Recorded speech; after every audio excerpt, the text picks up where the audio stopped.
안녕하세요. 김기령입니다. 오늘은 가업승계 플랜 및 명의신탁 주식 회수에 대해 박상혁 멘토님과 함께 심도 있게 알아보는 시간을 갖겠습니다. 박상혁 멘토님, 요즘 가업승계에 대해서 궁금하신 분들이 많으신데 특히나 승계를 위해서 좋은 방법이 있는지 알고 싶어 합니다. 그래서 몇 가지 질문을 드리겠습니다. 가업승계를 컨설팅하기 위해 고려해야 할 사항을 알려주시겠습니까? 아주 좋은 질문하셨습니다. 요즘 고객을 상담하다 보면 천편일률적인 컨설팅이 많이 이루어지고 있다고 생각이 됩니다. 가업승계 시 가장 고려해야 할 상황은 회사의 재무구조, 가족 구성원 등 그 회사 환경에 맞게 컨설팅이 이루어져야 된다는 것입니다. 첫 번째 사전 준비 작업입니다. 회사의 재무 분석, 향후 시장 상황, 승계 시 수립 과정, 은퇴 시기 결정 및 승계 유형 선택, 현황 파악, 후계자 선정 및 교육, 이해관계자의 대책 수립, 재산 분배 계획 수립, 지속 가능한 기업으로서의 체제 정비, 은퇴 계획 순으로 고려하셔야 합니다. 박상혁 멘토님, 아주 간단 명료하게 가업승계 시 고려할 사항에 대해서 말씀해 주셔서 감사합니다.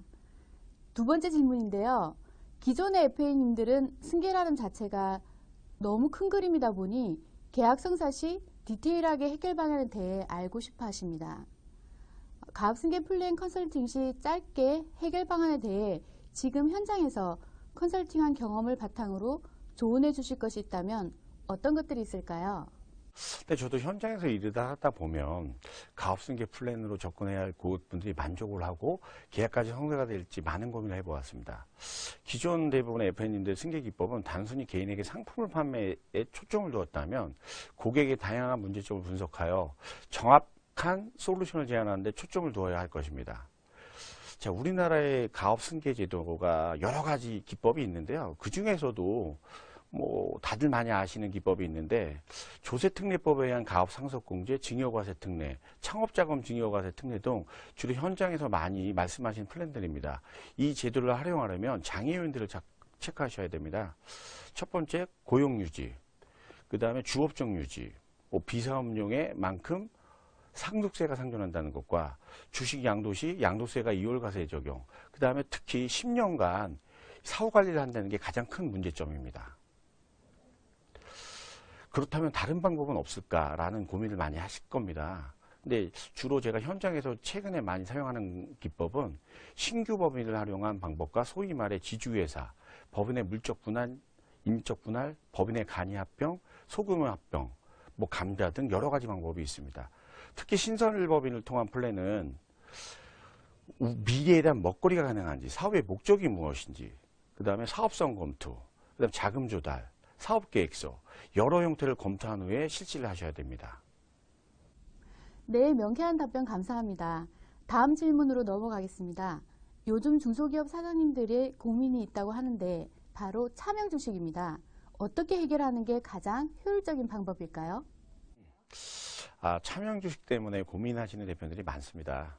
우선 차명 회수를 위해서 고객분들이 많이 질문하시는 내용이 있는데요. 세금 없이 가져올 수 있느냐, 이런 질문도 받고, 또 실제로 차명주주가 대가를 요구하는 경우도 있고요. 또 차명주주가 사망한 경우, 그 다음에 본인의 것이라고 주장하는 경우, 또 삼자에게 양도하겠다는 경우, 또 승계를 하려고 하는데 차명주식을 회수하지 않고서는 승계가 어려운 상황에 있는 대표님들이 많습니다.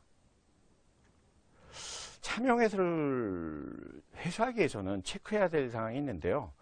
주금 납입을 했을 시 통장 내역, 명의신탁해지 약정서 작성 유무, 기업 설립부터 지금까지 주주 변동 사항이 있는지, 배당을 했는지, 증자를 했는지, 그 다음에 재신탁의 유무가 있는지, 그 다음에 가점주주 등 체크를 먼저 하시고, 과거에 가장 많이 해결 방법으로 대두되었던 게 뭐냐 하면 판결문을 받아서 증빙하려고 했다는 거죠. 그 다음으로는 몇 년 전에 국세청에서 나왔던 차명주식 간소화 방안이 있습니다. 하지만 판결문으로 입증을 하려다 보니까 이게 세무당국이나 이렇게 봤을 때 죄다 전부 다 판결문으로 하려다 보니까 이게 좀 리스크가 있었습니다. 하지만 이걸 또 명확히 했던 게 최근 대법원에서 이 차명주식의 주권이 있다는 명확한 판결문이 나왔습니다. 이 판결문으로 인해서 대표님들이 이제는 판결문으로 차명 주식을 해소한다는 게 참 어렵게 됐다라는 걸 많이 깨닫게 됐습니다.